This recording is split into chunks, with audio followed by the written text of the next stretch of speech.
Baik, sejak November tahun lalu, rata-rata harga barangan keperluan mula naik secara mendadak dan berlipat kali ganda. Malah, laporan Indeks Harga Pengeluar IPHR yang mengukur purata perubahan harga dikenakan oleh pengeluar barangan industri meningkat sehingga 10% dengan kadar inflasi negara sekitar 3.2% pada penghujung 2021 sekaligus mempengaruhi harga pasaran secara menyeluruh. Itu belum lagi cakap-cakap tentang kekurangan bekalan makanan seperti telur ayam yang kini menjadi topik bualan hangat di kedai-kedai sekitar Lembah Kelang dan juga Pantai Timur sejak minggu ini. 31.85 bilion ringgit diperuntuk melalui bajet 2022 dengan pelbagai jenis subsidi dan program intervensi. Tujuannya menampung bebanan kenaikan harga barang ini. Namun persoalannya, sampai bila pengguna perlu berdepan isu kenaikan harga barang seolah-olah ini adalah acara tahunan? Adakah hujah membantu golongan peniaga yang rugi besar akibat sekatan PKP perlu untuk dihalalkan? Siapa pula yang tegar melihat derita yang ditanggung pengguna ketika poket sedang menipis kerana impak COVID-19? Puncanya dari mana dan solusinya pula? Adakah sekadar melepas batuk di tangga? Anda bertemakan saya di Nasyar Salim. Tirai analisis kembali dibuka.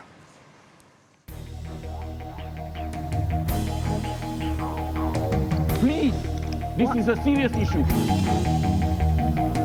Bukan semua perkara yang dikatakan sebagai naluri itu adalah satu sebab untuk kita mengatakan ia benar.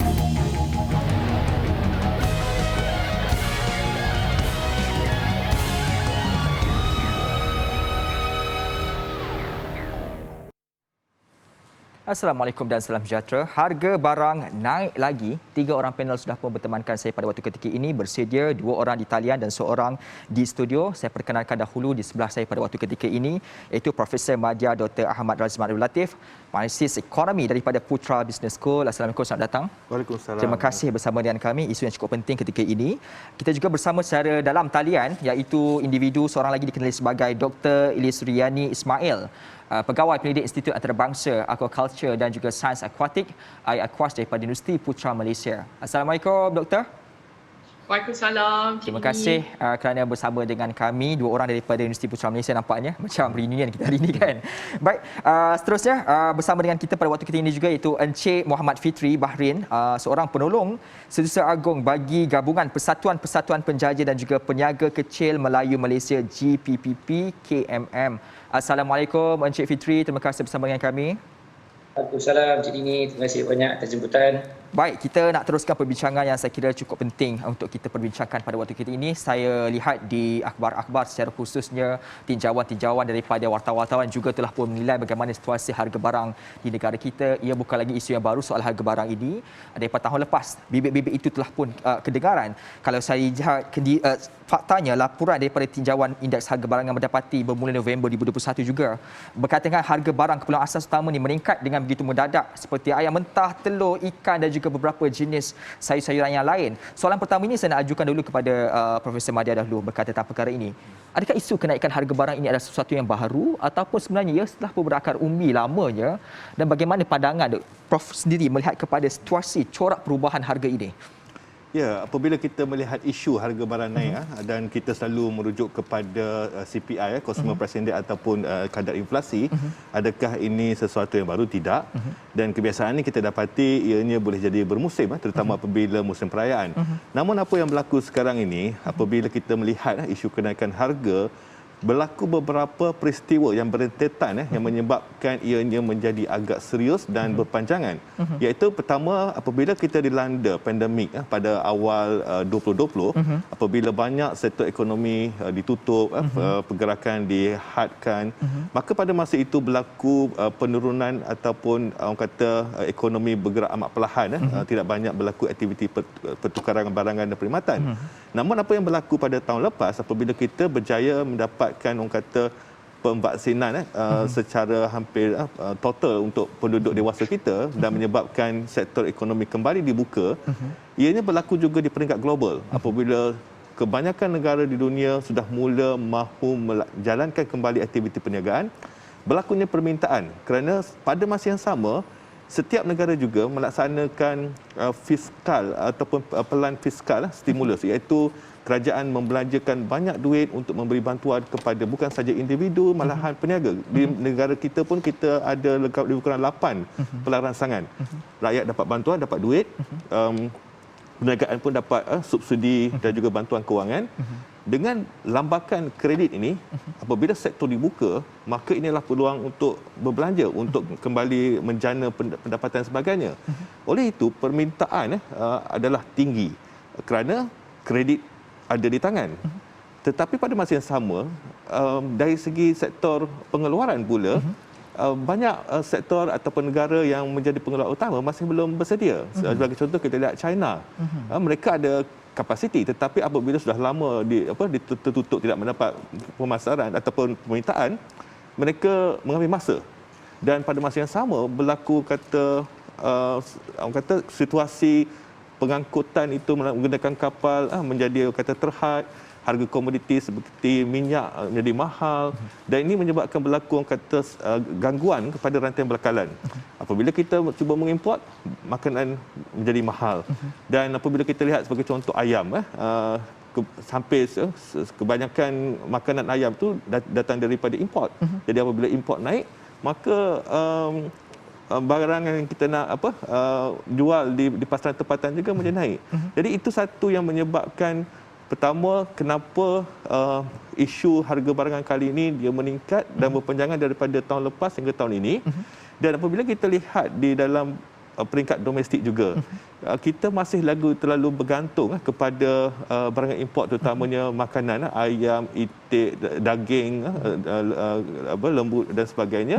Dan makanan sayur-sayuran juga masih di luar sana. Oleh itu, apabila kita terlalu bergantung kepada barang import dan barang import mengalami peningkatan harga yang agak ketara, inilah yang menyebabkan harga barangan menjadi amat menggila. Dan kita pun melihat baru ni kita ada perayaan Chinese New Year, dan sebelum itu tahun baru, dan sebelum itu Deepavali, dan ini yang juga menyebabkan berlakunya permintaan yang lebih tinggi daripada kebiasaan. Baik, saya memahami tentang perkara ini. Ada beberapa perkara penting yang saya akan ajukan selepas ini soalan kepada Dr. Ellis, tetapi saya nak meninjau dahulu di aspek peniaga ini. Encik Fitri, saya nak memahami secara lebih mendalam khususnya di peringkat peniaga ini. Kalau kita nak bercakap secara logik akal kan, siapa yang suka kalau harga jualan itu naik? Kerana baik di peringkat pengguna ataupun juga peringkat peniaga. Kalau di peringkat peniaga tu kita faham, kalau naikkan harga begitu suka hati ataupun secara suka-suka ni pasti akan memberi kesan kepada pelanggan, mungkin pelanggan tak nak datang dan sebagainya. Tapi dalam memahami keadaan semasa ini, saya nak memahami apakah tekanan yang dihadapi oleh peniaga-peniaga ini sehingga terpaksa juga untuk menaikkan harga jualan itu. Cik Fitri. Okey, terima kasih Cik Jenny.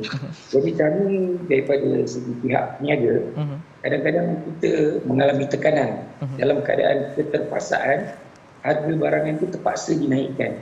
Sebab pembekal-pembekal semua menaikkan harga barangan. Jadi kami menampakkan perkara ini adalah satu perkara yang dalam keadaan terpaksa untuk meneruskan survival. Kita tidak mahu blame kerajaan, sebab kita tahu kerajaan sendiri pun tidak berpeluk tubuh.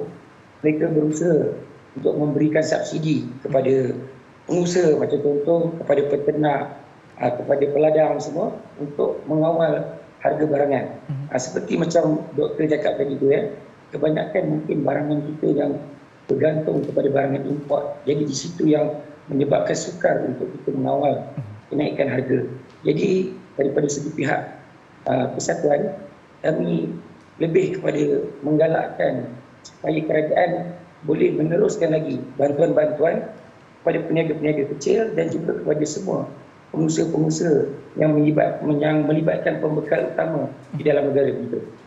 Baik, secara trendnya kita seperti disebut juga oleh Profesor Madya tadi, isu harga barang naik ini bukanlah sesuatu perkara baru ataupun yang tiba-tiba muncul. Ia telah pun berlaku sejak berzamannya, ada waktu-waktu tertentu, ada faktor-faktornya. Tetapi saya nak memahami dalam keadaan di waktu-waktu yang sukar ketika ini, Encik Fitri, iaitu khususnya ketika rakyat yang kewangannya masih lagi ada tidak pulih disebabkan daripada kesan daripada PKP. Adakah ini sesuatu yang mesti juga dilakukan, melihatkan kepada juga intipati kepada masyarakat, poket mereka cukup ke tidak cukup, impak daripada COVID-19 ini? Adakah ia perlu juga untuk dilakukan pada waktu ketika ini? Sebenarnya isu kenaikan harga ni pihak peniaga kecil ni mereka lebih mengikut rentak. Mereka mengikut rentak sebab peniaga kecil ni margin dia tak besar. Kan? Even macam contoh salah seorang ahli kami juga adalah pembekal ayam mentah. Jadi bila kami buat temu bual dengan pihak mereka, ayam sampai satu peringkat mereka cuba untuk kawal harga. Keuntungan boleh pergi dalam 20 sen ke 40 sen saja. Mereka hanya cover cost untuk operasi saja begitu. Jadi daripada segi side peniaga, mereka pun sedang cuba untuk bertahan. Mungkin tidak mendapat keuntungan yang banyak, sekurang-kurangnya berjaya untuk survive. Untuk dapat bayar gaji pekerja, untuk bayar sewa premis, lebih kepada dalam situasi survival. Jadi untuk kami menurunkan harga, untuk menjaga pihak-pihak pengguna yang lain, sebenarnya itu adalah satu perkara yang sukar sebenarnya. Sebab kami selaku peniaga ni memang akan mengikut rentak daripada segi pihak pembekal utama. Gitu. Baik, saya nak beralih pula kepada Dr. Ilis. Dr. Ilis, 3 perkara penting yang perlu untuk dilihat dalam soal sektor di negara Malaysia: sektor pertanian, sektor peternakan dan juga sektor perikanan. 3 perkara penting ini selalu menjadi perkara major kerana ia merupakan permulaan kepada rantaian barangan-barangan keperluan yang lain dan pastinya akan kena efek domino itu pasti akan wujud. Dalam konteks ini, melihat kepada negara kita, landscape kita khususnya pada konteks dasar, pelan rancangan kita ke arah melestarikan 3 sektor utama ini, bagaimana?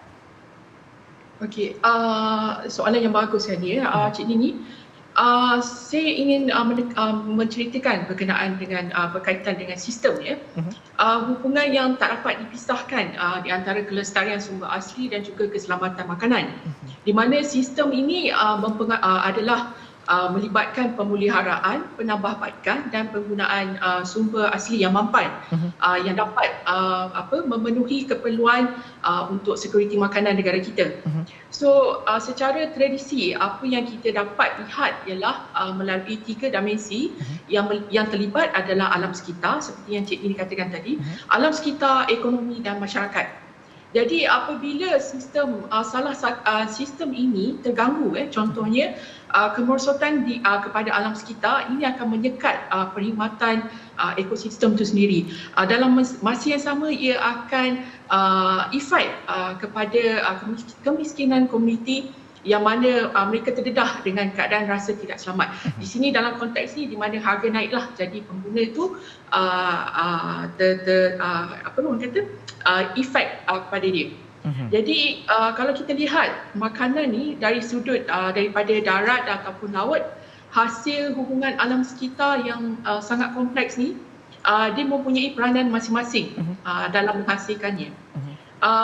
Salah satu cara untuk kita menggunakan sumber asli ini dengan secara lestari, dengan mampan, ialah dengan menggunakan teknologi ataupun kaedah pengeluaran yang berkesan.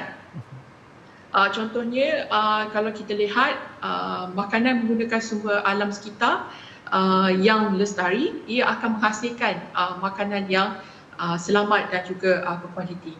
Jadi kalau kita lihat konsep asas pembangunan yang mampan dan juga keselamatan makanan ataupun security makanan, kekuatan antara hubungan alam sekitar, ekonomi, masyarakat dan juga biologi, kita dapat menguruskan penggunaan sumber asli ini, termasuklah pertanian, perikanan dan aquaculture dengan lebih baik. Jadi kalau kita lihat kaedah teknologi yang ada sekarang lebih memainkan peranan dalam R&D, di mana kita ada kejuruteraan genetik, kita ada guna AI yang semakin meningkat kerana ini dapat memaksimumkan lagi pengeluaran sesuatu komoditi. Trend negara kita untuk teknologi itu, Doktor, bagaimana? Trend kita aplikasikan kepada 3 sektor utama itu di Malaysia ini bagaimana? Okey, kalau kita lihat teknologi yang ada sekarang Malaysia baru mula langkah dalam AI. Jadi untuk kos mengguna AI sendiri adalah sangat tinggi.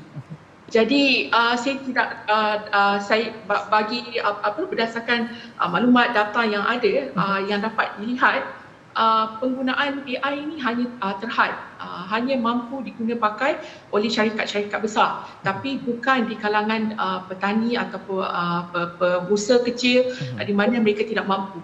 Jadi kita perlu lihat juga penggunaan teknologi sama ada mampu diguna pakai oleh semua pihak ataupun hanya pihak-pihak tertentu.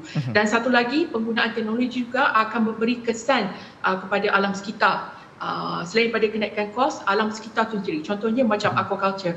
Aquaculture ni adalah satu option daripada penangkapan ikan di laut. Tapi aquaculture ni juga bukan hanya dapat membantu meningkatkan lagi kita punya sumber protein, tapi kita perlu lihat macam saya kata impak dia terhadap alam sekitar. Baik, saya memahami. Saya memahami perkara ini. Perkara paling penting ketika ini kalau cakap soal teknologi di Malaysia ini, kita baru melangkah ke terhadapan untuk mengaplikasikannya dalam aspek sektor-sektor yang saya sebutkan sebentar tadi. Kepada Profesor Badia berkaitan tentang kenaikan harga barang ini, saya melihat bagaimana ia mempengaruhi rantaian dalam keseluruhan sistem ekonomi itu sendiri. Adakah trend peningkatan semata-mata ini bersandarkan kepada harga kos saja ataupun wujud trend-trend lain? Sebagai contoh, trend persepsi harga barangan, trend berkaitan tentang dasar yang dilakukan oleh kerajaan berkaitan tentang kemasukan barang-barang import dan sebagainya. Bagaimana ini mempengaruhi secara keseluruhannya? Sebenarnya kenaikan harga barang bukan semata-mata daripada kos barangan mentah sahaja, tetapi kita faham dalam perniagaan kos-kos lain juga harus nak dikira. Kos operasi, kita bercakap tentang gaji pekerja, kita cakap tentang bil utility, dan kita tahu bermula Februari ini surcharge tambahan akan dikenakan kepada industri dan juga pihak komersial 3.07 sen per kilowatt jam. Dan ini juga akan boleh membantu kepada peningkatan harga lebih tinggi selepas ini. Dan apabila kita melihat apa yang berlaku dari segi pembiayaan kewangan sendiri, perniagaan itu masih lagi terus terpaksa orang kata committed membayar bulan-bulan segala kos ini. Dan ini juga boleh menyumbang kepada kenaikan harga barangan, bukan semata-matanya barangan mentah, tetapi kita lihat juga pekerja-pekerja sudah mula meminta gaji lebih tinggi. Dan di Malaysia, apabila kita melihat berlaku kekangan untuk mendapatkan pekerja bangsa asing, maka peniaga terpaksa mengambil pekerja tempatan yang sudah tentunya mahu orang kata gaji lebih setimpal dengan kelaikan mereka, tidak seperti pekerja asing yang dapat dibayar dengan lebih murah. Dan ini juga boleh menyumbang kepada kenaikan harga barangan. Salah satu lagi perkara penting yang saya lihat apabila kenaikan harga barang ini berlaku, khususnya di harga akhir itu, barang akhir itu dijual kepada masyarakat, bila mana kadang-kadang itu ia bukan hanya disebabkan ada wujudnya faktor seperti disebutkan sebentar tadi, melihat kepada trend. Tak ada kaitan dengan kos jualan itu meningkat, tetapi disebabkan trend orang lain harga lebih mahal, dia pun ikut harga mahal. Adakah ini juga merupakan salah satu faktor mungkin terjadi? Kalau kita nak kata trend, sebenarnya pelanggan ataupun pembeli masih lagi mempunyai pilihan. Di era orang kata atas talian, kita boleh sentiasa bandingkan harga dengan mana-mana penjual. Dan kita juga ada Akta Kawalan Barang dan Anti Pencatutan 2011 yang mana apabila peniaga didapati menaikkan harga suka hati, maka orang kata pelanggan atau pembeli boleh buat aduan kepada pihak berkuasa. Dan di situ saya lihat bukan semata-mata ikut trend, kerana pembeli masih lagi ada pilihan untuk mencari barang lebih murah, dan juga menaikkan harga suka hati masih lagi tertakluk kepada undang-undang lah. Baik, selepas ini saya nak meninjau pula dari Sontek Peniaga soal strategi mereka ketika selepas PKP itu telah pun tidak diwartakan ataupun tidak lagi kita terikat dengan PKP. Semuanya selepas ini. Saya kepada badan analisis kembali selepas ini.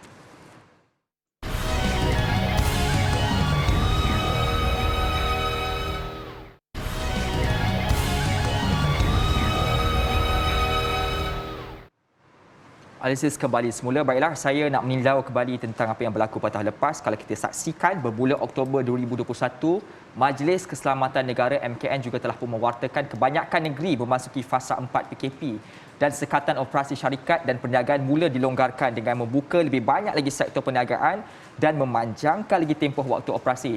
Soalan ini saya nak ajukan dahulu kepada Encik Fitri. Encik Fitri, soalan saya, adakah ini strategi peniaga-peniaga menaikkan harga barang bagi mencari semula gandaan keuntungan disebabkan kerugian akibat sekatan operasi perniagaan pada tempoh-tempoh sebelumnya? Bagaimana respon daripada anda?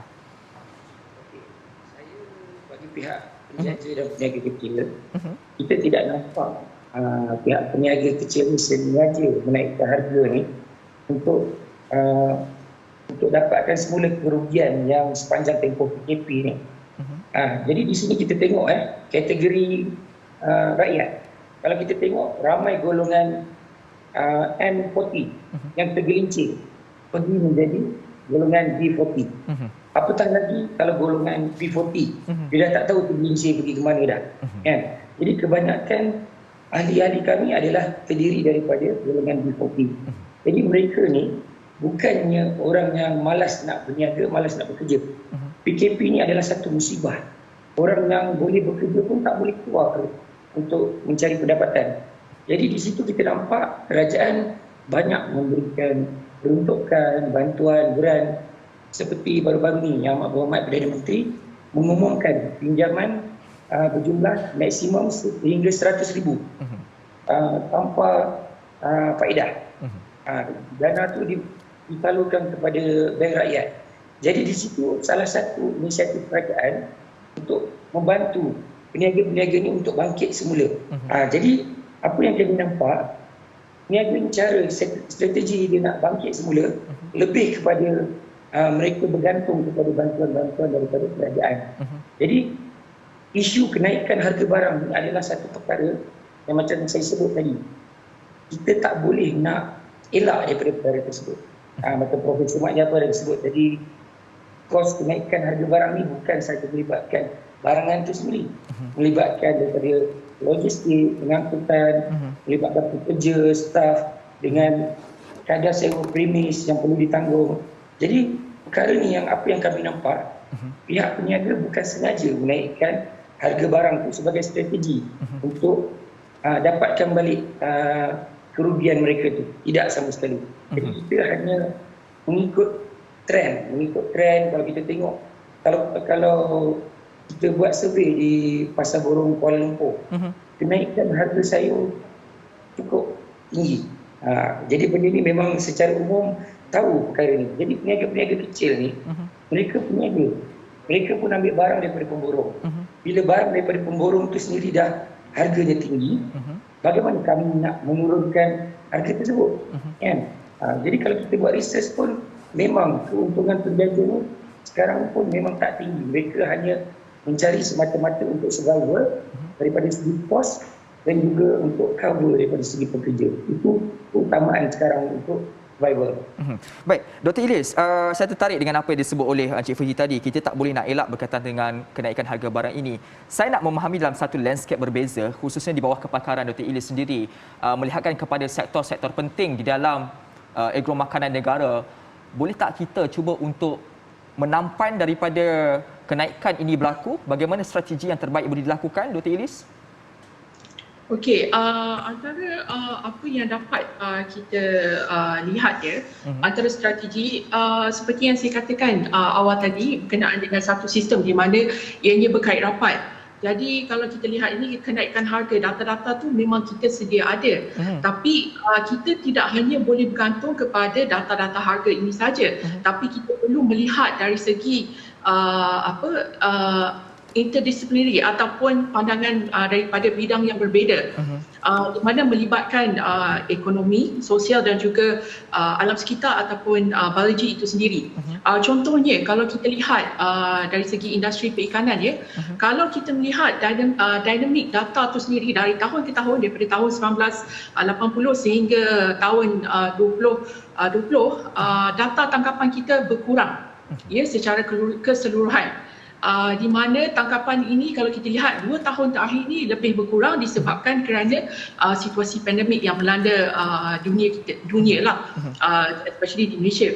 Jadi di sini kita dapat lihat trend aquaculture juga meningkat, di mana ada permintaan yang tinggi, di mana apabila ada situasi pandemik, nelayan-nelayan ini tidak dapat keluar ke laut. Jadi apabila nelayan-nelayan tidak dapat keluar ke laut, jadi kita mengharapkan aquaculture sebagai satu option ataupun pilihan yang terdekat. Namun begitu untuk industri aquaculture sendiri mempunyai masalah-masalahnya seperti pengangkutan, di mana segala jalan telah menyebabkan mereka tidak dapat menghantar penghantaran bahan-bahan mentah ini ke tempat dalam masa yang dijanjikan. Jadi di sini kita dapat lihat kos-kos itu sendiri juga memainkan peranan penting, di mana ini juga menyumbang kepada kenaikan harga. Itu adalah dari segi contoh yang dapat saya berikan dari segi sudut industri perikanan dan juga industri aquaculture di Malaysia. Baik, kalau saya akan lihat sendiri juga pada Jun 2021, Jabatan Perangkaan Malaysia melalui indeks harga pengguna IHP mendapati IHP ketika itu meningkat 3.2% kepada 123.2 berbanding tahun sebelumnya. Ini saya nak tanyakan kepada Profesor Madya.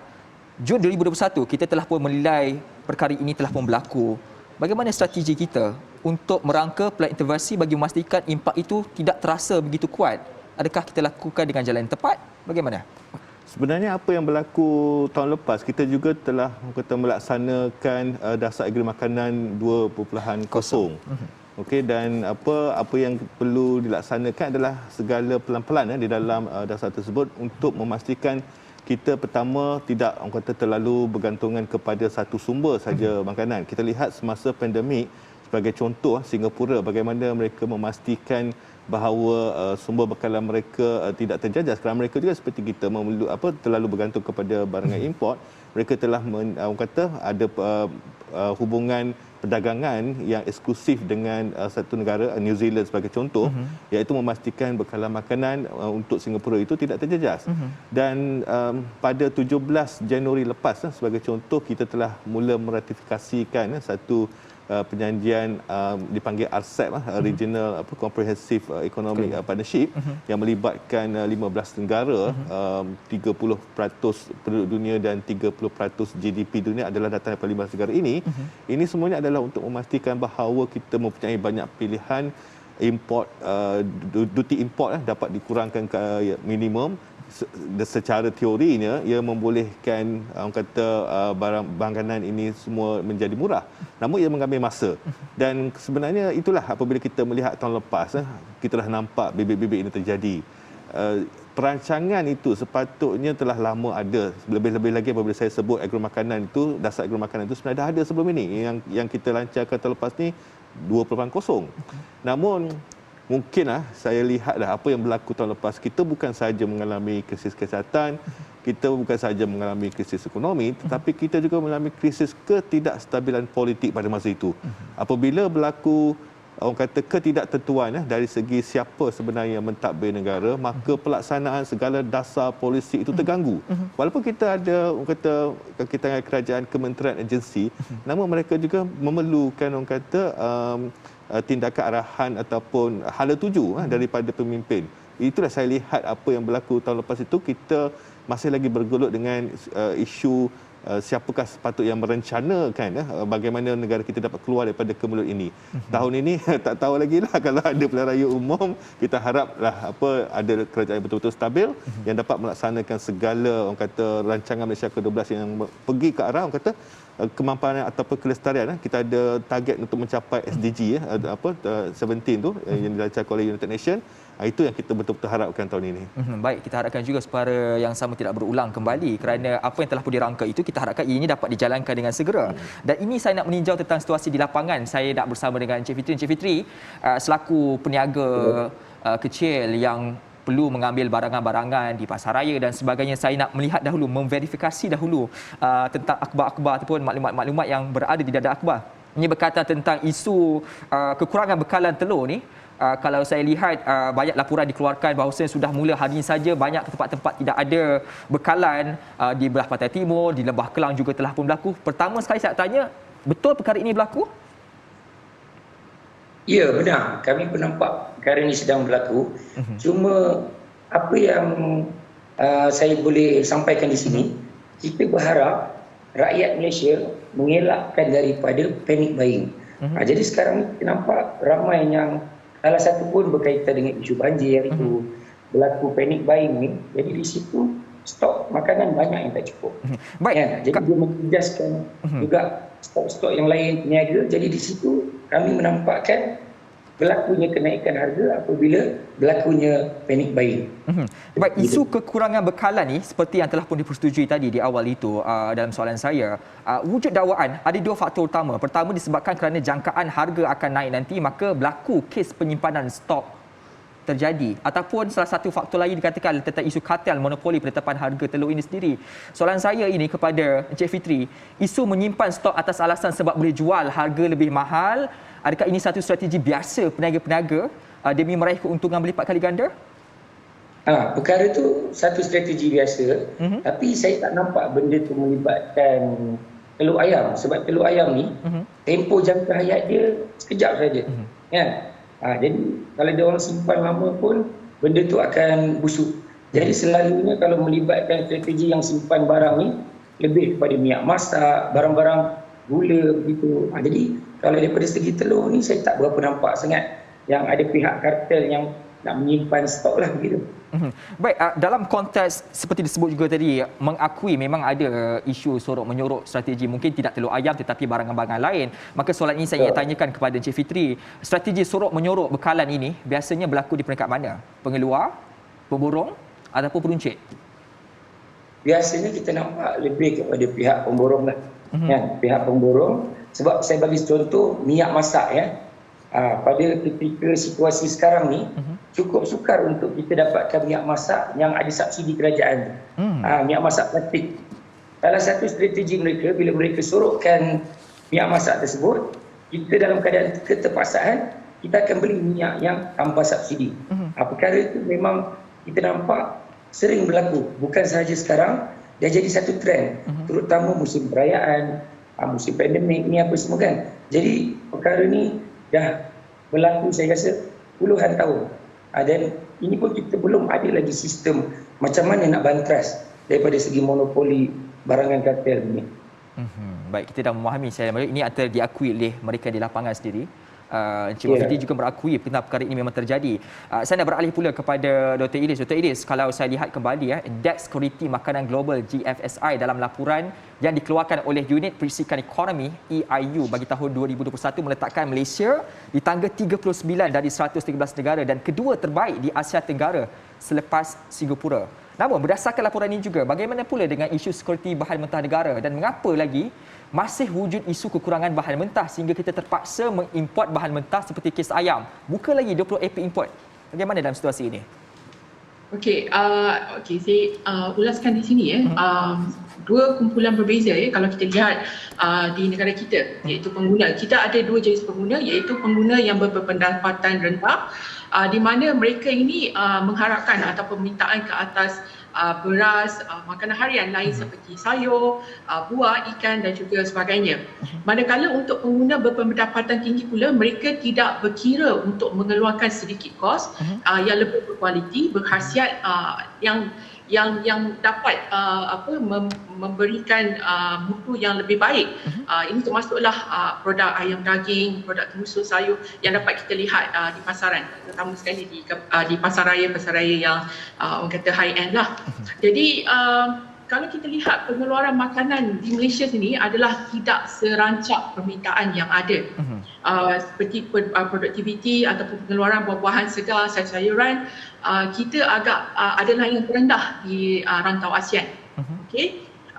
Even dalam data telah menunjukkan bahawa pengeluaran makanan di Malaysia ni kita masih bergerak dalam kadar yang sangat perlahan dan masih bergantung kepada import seperti yang telah dinyatakan oleh Dr. Razman awal tadi. Ini lebih kepada pengeluaran daging ayam, sayur-sayuran, buah-buahan dan sebagainya. Jadi kalau kita lihat sektor pengeluaran bahan-bahan mentah di Malaysia ni, kita masih di takut yang lama, terutama sekali dari segi macam saya kata tadilah, teknologi memainkan peranan yang penting.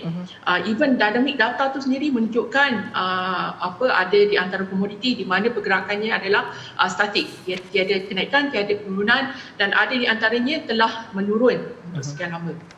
Okey, itu adalah antara punca-punca utama seperti teknologi, kekurangan buruh untuk membantu kerja-kerja di ladang ataupun di tempat-tempat pertanian. Jadi kalau kemajuan dari segi pengeluaran daging lembu dan ayam juga kita dapat lihat kita masih terkebelakang. Seperti apa yang berlaku baru-baru ini, kalau kita lihat di mana 7,000 ayam mati disebabkan kerana perkara Swiss tertutup, ayam tu lemas di dalam reban. Itu adalah antara contoh-contohnya. Itu adalah kekurangan teknologi. Jadi disebabkan kerana hal-hal sebegini, kita di Malaysia tidak dapat menepati permintaan sedia ada. Jadi antara jalan terdekat ataupun jalan paling cepat adalah untuk mengimport barang-barang mentah daripada luar. Itu yang disebabkan kerana pembukaan AP sebanyak 20, di mana sebelum ni kalau kita lihat AP ni hanyalah untuk bahagian-bahagian kecil ayam, tapi sekarang AP itu dibuka untuk ayam bulat, kira ayam cukup sifat untuk dimasukkan ataupun diimport daripada negara luar. Baik. Itu antara sebab-sebab kenapa AP ni dibuka dan kenapa kita masih bergantung kepada bahan-bahan import. Disebabkan kerana teknologi dan juga kecenderungan penternak ataupun petani kita yang tidak dapat mengawal penyakit ataupun bencana alam seperti apa yang telah berlaku baru-baru ni, di mana peralihan angin monsun timur laut yang menyebabkan negari Selangor, Pahang, Kelantan, Terengganu banjir. Jadi apabila ada rentetan isu-isu ataupun masalah cuaca ni juga menyumbang ke arah kenaikan harga kos-kos barang. Itu yang dapat saya ulaskan. Baik, isu ayam ini juga kita akan diskusi selepas ini, dan juga saya nak membawa ketiga panel untuk meninjau hasil mesyuarat khas Majlis Tindakan Sara Hidup Negara ataupun NACOR. Semuanya selepas ini, jangan ke mana-mana.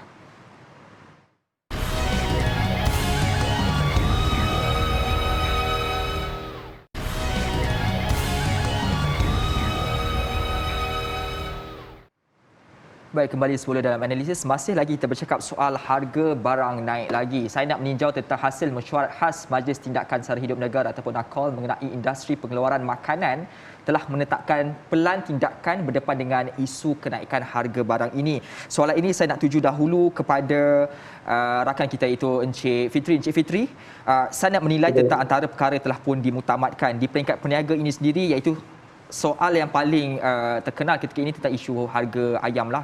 Bermula pada hari esok sehingga Jun nanti, kalau saya lihat kembali, harga shilling telah pun ditetapkan kurang 20 sen, bermakna RM8.90. Ditambah juga dengan 20 AP ayam import dilaksanakan termasuk kepada pasaraya utama. Soalan saya pertama, adakah lambakan penawaran akan berlaku seperti yang diharapkan? Kedua, di saat harga dedak meningkat dan juga perlu bersaing dengan tawaran ayam import ini, kesan kepada peniaga-peniaga ini bagaimana? Adakah mereka ini mampu untuk meneruskan pembelian dan sebagainya? Okey, daripada segi side kami, kita nampak, kita berterima kasihlah pada pihak kerajaan kerana memberi perhatian yang serius untuk kawalan harga. Sebab kita tengok pada peringkat awal, bila kenaikan harga barangan ni, kita nampak pada ketika itu kerajaan telah sedikit lambat untuk bertindak. Kan? Jadi selepas dia dah pergi kepada beberapa minggu, ini saya cerita daripada peringkat awal yang kenaikan harga sayur tu apa semua, sampai pihak kementerian ada yang menyalahkan antara satu sama lain, di antara KPDNHP dan juga MOA. Di mana bidang kuasa sebenarnya ketika itu? Siapa? Ada yang cakap begini di bawah MOA, ada yang sekarang Mafi. Ada yang kata di bawah KPDNHP. Jadi di situ saya nampak pihak pemborong ni dia mengambil kesempatan yang cukup melampau jika berlaku pergolakan politik dan juga dalaman kerajaan. Jadi apa yang kita nampak untuk daripada segi kenaikan harga barang tu, kita memang berharap pihak kerajaan meneruskan, menambahkan lagi bantuan daripada segi geran, apa saja jenis bantuan lah pada kita punya pengusaha-pengusaha ni. Macam sekarang kita tengok mana penternak-penternak ayam ni semua, mereka dah mula terjejas apabila kerajaan nak ambil ayam import bawa masuk apa semua. Jadi benda ni secara tak langsung menjejaskan peniaga kita sendiri gitu. Baik, Dr. Ilis, disebut juga tadi berkaitan tentang isu kita terpaksa juga import untuk menunjukkan menawarkan lebih banyak lagi tawaran di dalam pasaran dengan tindakan wujudnya import ayam import sebentar tadi. Dan satu perkara yang tidak boleh kita lari, bagaimana kita banyak bergantung import tinggi, iaitu tentang makanan kepada ayam ni, dedak ni. Kita banyak import daripada negara-negara luar dan harganya meningkat.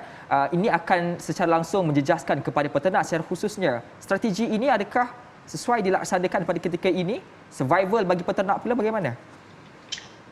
Okey, kalau dilihat apa yang telah dilakukan ataupun diaplikasikan oleh kerajaan kita pada saat ini dengan mengimport ataupun memberi FT untuk mengimport ayam, ini lebih kepada jangka masa pendek di mana ianya membantu situasi negara kita yang mana kekurangan ayam dan juga telur pada ketika ini. Kalau saya sebagai suri rumah juga, saya ke pasar. Bila kita tanya kenapa harga ayam naik? Kak, harga dedak naik, ayam tak cukup. Itu adalah antara perkara-perkara yang dinyatakan oleh peniaga-peniaga. Jadi untuk jangka masa pendek yang dapat kita atasi adalah dengan mengimport. Manakala untuk kita dalam jangka masa panjang, apa yang dapat kita lihat ataupun ada antara pembuat polisi telah mencadangkan adalah untuk kita melihat sendiri kepada sistem itu sendiri. Macam saya katakan awal tadi, kita melihat isu-isunya secara keseluruhan, bukan hanya kepada satu faktor sahaja. Kenapa kita tidak cukup ayam? Bagaimana hal itu berlaku? Bagaimana kita dapat mengatasi masalah ini bukan hanya dengan mengimport tapi menaikkan sendiri pengeluaran dalam negara.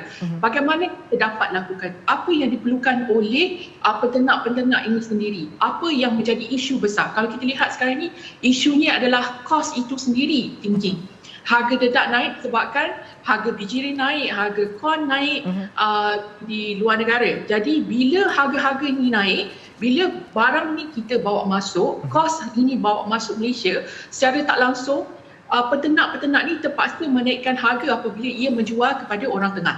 Jadi orang tengah ni pula bila dijual kepada orang pemborong ke ataupun di pasar-pasar raya, dia pun akan menaikkan harga kerana dia sendiri terpaksa menanggung kos yang telah diletakkan oleh peternak itu sendiri. Jadi ini adalah satu rantaian di mana kos-kos ni bukan hanya kita dapat lihat kepada kenaikan harga dedak tu, tapi kos-kos yang ada di antara proses tu sebelum sampai kepada pengguna.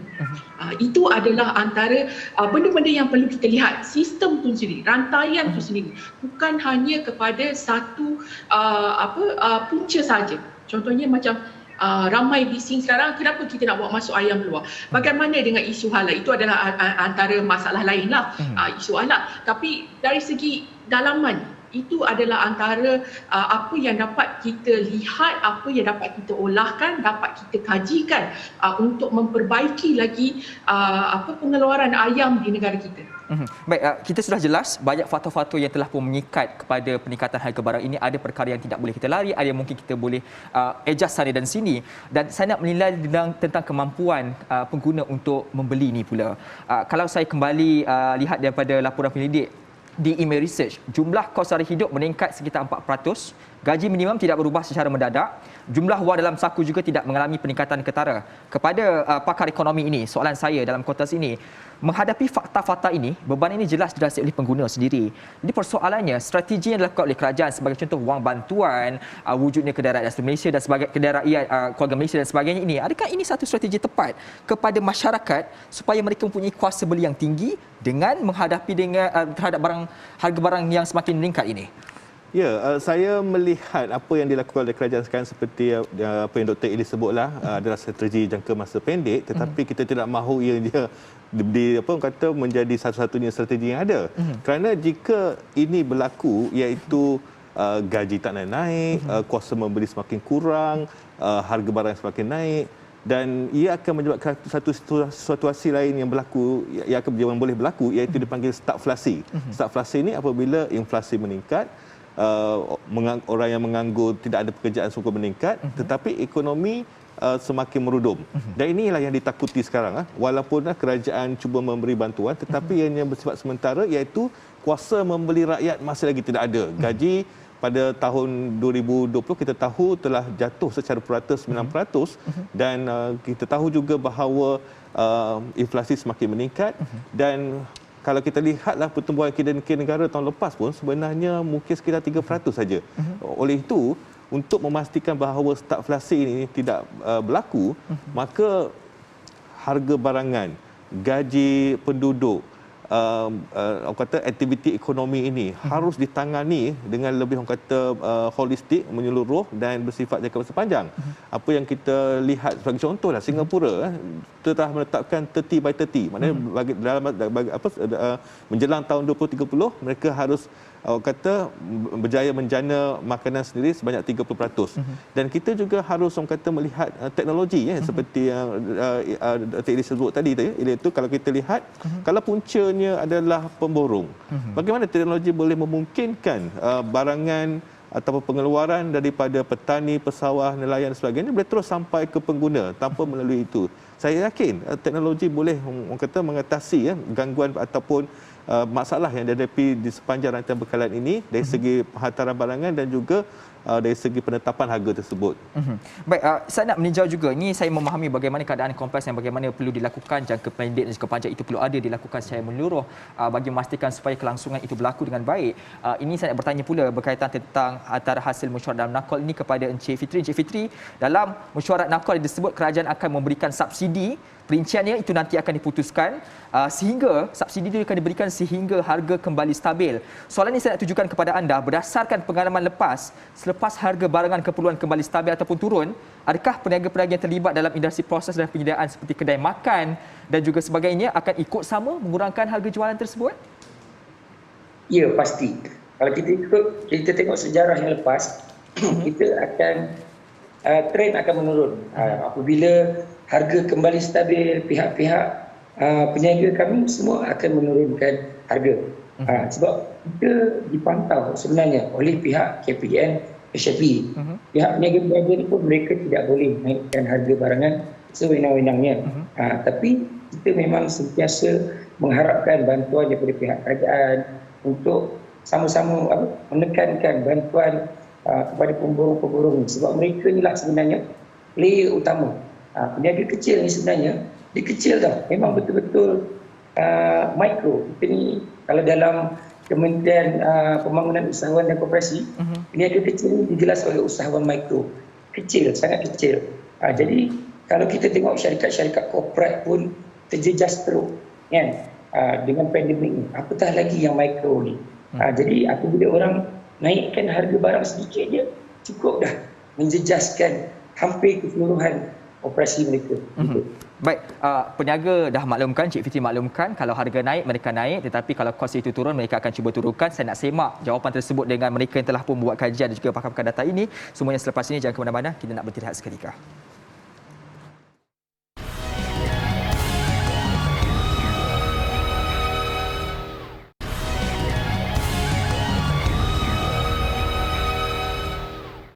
Kembali semula dalam analisis, kita teruskan dengan perbincangan di blok-blok terakhir ini. Prof, kalau kita melihat sendiri, bagaimana jawapan saya tahu, verifikasi dahulu adakah benar. Kalau harga naik, mereka akan naik. Kalau harga kos itu turun, mereka akan turun. Itu pertama. Kedua, plan jangka masa panjang kita ini, dalam aku dah telah pun menyebutkan 4 perkara penting. Semua itu strategi yang menarik untuk dilakukan ataupun bertepatan ataupun sebaliknya? Ya, pertama kalau kita merujuk kepada harga barang naik, harga barang turun, kalau kita tengok kepada statistik oleh Jabatan Perangkat Malaysia, memang kalau kita lihat CPI naik setiap bulan, tetapi kalau kita perincikan jenis-jenis barangan dan perkhidmatan tu bukan semua naik, ada yang turun. Tetapi malangnya makanan ni sentiasa naik. Tapi kalau kita lihat pakaian ke mungkin boleh turun. Itu yang satu fakta lah yang kita lihat. Dan bagaimana kita nak mengatasi ataupun bagaimana kita nak memastikanlah semua ni boleh dikawal ke dalam jangka masa pendek ke jangka panjang. Walaupun kita bercakap daripada sudut ekonomi, sebenarnya yang mempunyai kuasa untuk merubahnya adalah masih lagi orang kata political will ataupun iltizam politik itu. Pemerintah harusnya sentiasa mendapatkan data-data, orang kata pandangan daripada pakar ekonomi, pakar pertanian untuk memastikan bahawa ianya tidak hanya semata-mata orang kata kita kata keep fighting with fire. So kita nak tidak mahu memikirkan orang kata prevention daripada hanya fikir kepada cure saja kan. Disebabkan itulah kita lihat bahawa apabila kita mahu memastikan bahawa penduduk rakyat tidak terkesan dengan orang kata kenaikan mendadak ini, mesti ada orang kata pelaksanaan jangka masa pendek dan jangka masa panjang. Baik, dua pelan-pelan perlu dilakukan secara menyeluruh. Saya pergi kepada Dr. Ilis. Dr. Ilis, seperti disebut tadi, import kita cukup tinggi dan itu antara faktor utama kenaikan harga barang itu berlaku. Soalan saya dalam konteks ini ringkas saja, ke arah mengubah landscape import kepada ekspor. Kita sudah berada di landasan itu? Ya ataupun belum? Okey, kalau dilihat daripada data dan juga kajian-kajian yang telah dijalankan sebelum ni, kita masih lagi belum mampu untuk mengeksport pengeluaran kita. Di mana kalau kita lihat secara jelas, even untuk permintaan dalam negara kita tidak dapat memenuhi. Jadi kita masih bergantung harap dengan import dan ini dapat dilihat juga untuk 10 tahun akan datang. Di mana negara kita akan terus bergantung kepada import. Di sini Cik Nini ingin saya simpulkan dua benda iaitu dari segi pertanian secara keseluruhan di mana saya mengharapkan negara Malaysia dapat mengembalikan zaman kegemilangan kita iaitu zaman 1960-an di mana tanah pertanian kita pada itu 32% digunakan untuk pertanian makanan. Okey, waktu itu kita adalah zaman gemilang di mana kita adalah antara negara ASEAN yang tertinggi mengeluarkan sumber pertanian makanan. Tapi kalau dilihat sekarang tanah pertanian yang kita guna hanyalah 8% daripada tanah yang diberikan. Itu adalah salah satu yang diharapkan. Ringkas di hujung ini. Ya. Silakan. Okey, seterusnya ialah bidang industri perikanan. Industri perikanan kalau yang telah saya katakan awal tadi di mana tangkapan berkurangan dari tahun ke tahun dan ini kita cuba even di Institut IAQUAS di tempat saya bekerja kami menokong RMK12 dan juga SDG di mana kita akan mempertingkatkan lagi penggunaan AI teknologi di dalam aquaculture dengan melihatkan ataupun mengurangkan impak alam sekitar dengan penggunaan teknologi aquaculture ini. Baik. Jadi kami di sini akan membantu petani-petani yang berminat dengan aquaculture di mana ini dapat menyumbangkan GDP Malaysia masa akan datang. Baik, terima kasih. Ringkas 30 saat saya berikan kepada Encik Fitri di peringkat peniaga. 10 tahun saya sebut tadi akan berlaku import ini masih bergantungan itu tinggi. Maka dalam keadaan tekanan terhadap harga kos ini, apa yang diharapkan daripada peniaga supaya tidak gulung tikar di peringkat peniaga untuk berdepani tekanan harga kos yang tinggi ini? Ringkas saja, bagaimana? Apa yang kami nampak sekarang ini, insya-Allah peniaga-peniaga kami mereka akan bangkit. Sebab kita nampak kerajaan telah memberi satu jaminan sekiranya berlaku PKP semula, hanya kawasan-kawasan tertentu sahaja akan dikenakan PKPD. Jadi kita nampak apabila peniaga ini dibenarkan berniaga, insya-Allah survival mereka bolehlah begitu. Mereka boleh start mula balik daripada bawah. Baik, terima kasih kepada ketiga-tiga ni yang sudi untuk bersama dengan saya. Saya itu Profesor Madya Dr. Ahmad Razman Abdul Latif, Dr. Ilis Riyadi Ismail dan juga Encik Muhammad Fitri Bahrain dalam kita berbincangkan soal harga barang naik lagi. Saudara, isu kenaikan harga barang bukan lagi isu baharu. Setiap daripada pelbagai pihak bertanggungjawab untuk mengambil langkah proaktif dalam mengimbangkan buat pengguna, kuasa pengguna itu besar nilainya. Fahami konsep permintaan dan penawaran secara mendalam untuk mewujudkan tekanan dalam pasaran. Buat peniaga pula, memang adat berniaga itu tujuannya adalah soal keuntungan tetapi jangan lupa ia adalah soal tanggungjawab, etika dan juga amanah yang dibebankan. Juga soal nilai kemanusiaan dan kepada yang namanya kepimpinan, letaklah mata dan telinga seperti rakyat, memandang realiti, mendengar keluh di lapangan, memikirkan kepada kemaslahatan dan membentuk kepada kelangsungan kebajikan untuk setiap penghuni meneruskan kelangsungan kehidupan. Saya Dina Ashraf Salim menutup tirai analisis. Selamat petang Malaysia.